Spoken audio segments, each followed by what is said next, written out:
So hello friends, कैसे हैं आप सब लोग। आई होप आप सब लोग बहुत अच्छे होंगे। Welcome back to my another blog. So friends, जो लोग भी मेरा ये ब्लॉग देख रहे हैं, हरि परमात्मा से ये दुआ है वो लोग हमेशा ठीक रहें, खुश रहें, स्वस्थ रहें, और उनके मम्मी पापा भी हमेशा ठीक रहें, खुश रहें, स्वस्थ रहें। सो फ्रेंड्स, ये ब्लॉग है कन्या पूजन का ब्लॉग। मुझे पता है ब्लॉग थोड़ा लेट जा रहा है, क्योंकि थोड़ा पार्लर में काम की बिज़ी होने की वजह से थोड़ा मैं ब्लॉग एडिट कर नहीं पाई, क्योंकि अभी लास्ट मार्च तक काफ़ी काम था इसलिए। सो फ्रेंड्स, यहाँ पर हम कर रहे हैं कन्या पूजन की तैयारी। आपने पीछे देखा था सब्जी वगैरह सब चाची बना चुकी है। अब यहाँ पर चाची ने आलू टमाटर की सब्ज़ी बना रही हैं, जो घर के लिए बन रही है। बाकी कन्याओं के लिए भोजन बन चुका है, पूरी, आलू, हलवा। और यहाँ मैं पूजा की थाली तैयार कर रही हूँ, जो कन्याओं का तिलक होगा, जिससे उस थाली को मैं रेडी कर रही हूँ। तो चाची सब्जी बना रही थी, तो मैंने सोचा कि लाओ मैं पूजा की थाली रेडी कर लेती हूँ। और यहाँ पर सबसे अच्छी बात, चाचा रिकॉर्ड कर रहे हैं ब्लॉग। तो सबसे ज़्यादा प्रॉब्लम फ्रेंड्स मेरे साथ यही होती है कि मेरे ब्लॉग्स क्यों नहीं आ पाते। मेरे ब्लॉग्स इसीलिए नहीं आ पाते कि शूट करने में बहुत दिक्कत होती है।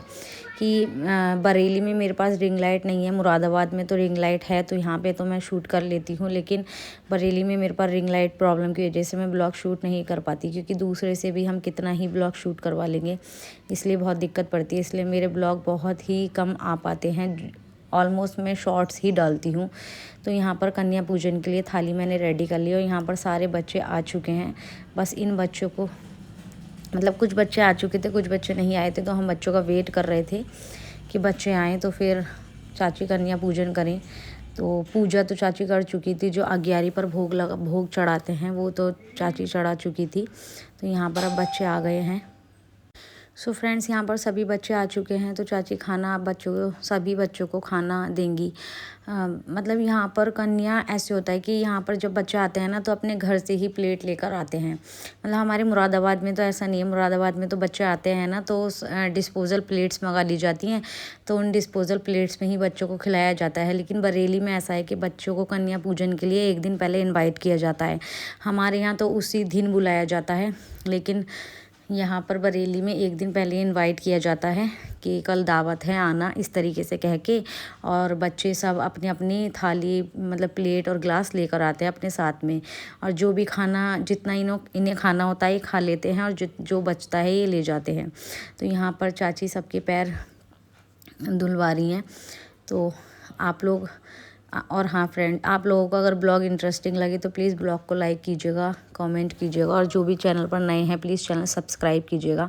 चैनल सब्सक्राइब किए बिना मत जाइएगा। आप ये देख सकते हैं, ये वाली जो बच्ची है तन्वी, इस बच्ची ने तो खाना खाया ही नहीं, क्योंकि इनके पसंद का खाना बना नहीं, इसको छोले चाहिए थे। तो हमें इतनी हंसी आ रही थी। मैं चाचा से बोल रही हूँ, इनका चाचा आज ही वाली माता रानी गुस्सा है। तो इस बच्ची ने तो खाना खाया ही नहीं, तन्वी। ये घर के पीछे, चाचा के घर के पीछे ही रहती है, तो इसके साथ मैं बहुत खेलती हूँ घर बरेली में। बहुत क्यूट लगती है ये, शैतान भी, बहुत ख़तरनाक बच्ची है ये। तो इस बच्ची ने खाना नहीं खाया, बार बार प्लेट को पीछे कर ही जा रही। हम कह रहे कोई बात नहीं, खा लो। नहीं, उसने इसीलिए नहीं खाया क्योंकि उसके पसंद के छोले नहीं बने थे, आलू बने थे। सो फ्रेंड्स, बाकी आप ब्लॉग अच्छे से एंजॉय करिए।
सो यहाँ हो रहा है अब बच्चों का तिलक। देखिए मैंने जो थाली रेडी करी थी पूजा के लिए, उसी थाली से चाची बच्चों का तिलक कर रही हैं। यहाँ पर मतलब हमारे यहाँ क्या होता है कि हम टीका करते हैं तो फ्रूट्स वगैरह दे सकते हैं, लेकिन हमारे यहाँ बताशे नहीं दिए जाते, ये जो वाइट वाले होते हैं। लेकिन यहाँ पर बताशे और फूल भी दिए जाते हैं साथ में। हमारे यहाँ फूल नहीं दिए जाते, हमारे यहाँ तिलक करके जो फ्रूट्स होते हैं फ्रूट दे देते हैं, जो खाना बनता है वो खाना दे देते हैं, और फूल वगैरह नहीं दिए जाते। वैसे तो अपनी मर्ज़ी है, ऐसा कोई दिक्कत नहीं है कि नहीं दे सकते, दे सकते हैं, लेकिन हाँ हमारे यहाँ नहीं होता। लेकिन चाची करती हैं कि यहाँ पर बच्चों को फूल और बताशे भी दिए जाते हैं तिलक करते समय, और बाकी जो देना है आपको फूल मतलब पैसे देने हैं, गिफ्ट्स देने हैं, जो भी देना है वो दे सकते हैं आप बच्चों को। बाकी ये देखिए बच्ची, इसकी प्लेट देखिए आप, प्लेट इसने कहाँ कर दी देखिए। ये बहुत खतरनाक बच्ची थी, देखो प्लेट दोबारा हटा देगी। हम इसको समझा रहे थे कि नहीं बेटा थोड़ा सा खा ले खा ले, फिर मैंने इसको बोला कि थोड़ा सा खा ले वरना पैसे नहीं मिलेंगे। तो फिर मैंने इससे पूछा भी अच्छा पैसे लेगी, बोली हाँ पैसे लूँगी। तो बच्चे इतने खतरनाक होते हैं ना आजकल के। तो बाकी ये रहा कन्या पूजन। मैंने सोचा था कि जब मैं घर पर हूँ और कन्या पूजन मेरे सामने हो रहा है बरेली में, तो मैं शूट कर लेती हूँ, क्योंकि ये चीज़ें लाइफ टाइम के लिए होती हैं। अब मेरे पास एटलीस्ट बरेली का कन्या पूजन शूट हमेशा रहेगा। यहाँ चाची ने चाचा के पैर छुए और चाची मेरे से भी कह रही थी कि आओ तुम्हारे भी छूँ, तो मैंने कहा मेरे बाद में छू लेना। यहाँ पर बरेली में अधिकतर सारी लड़कियों के, कुंवारी लड़कियों के पैर छुए जाते हैं, और जो मान हैं उनके तो ज़रूर ही छुए जाते हैं पैर। जैसे हमारे मुरादाबाद में पैर छूने में थोड़ा लोगों को पता नहीं कि शर्म आती है, नहीं पता नहीं क्या प्रॉब्लम है, लेकिन बरेली में सच में सब मतलब जो मैरिड होते हैं वो लड़कियों के पैर ज़रूर छूते हैं, और जो मान होते हैं उनके भी पैर ज़रूर छूते हैं। तो यहाँ पर कन्या पूजन हो चुका है कंप्लीट। तो बाकी आप लोगों को ब्लॉग कैसा लगा बताना। बाकी मिलते हैं नेक्स्ट ब्लॉग में। Bye bye.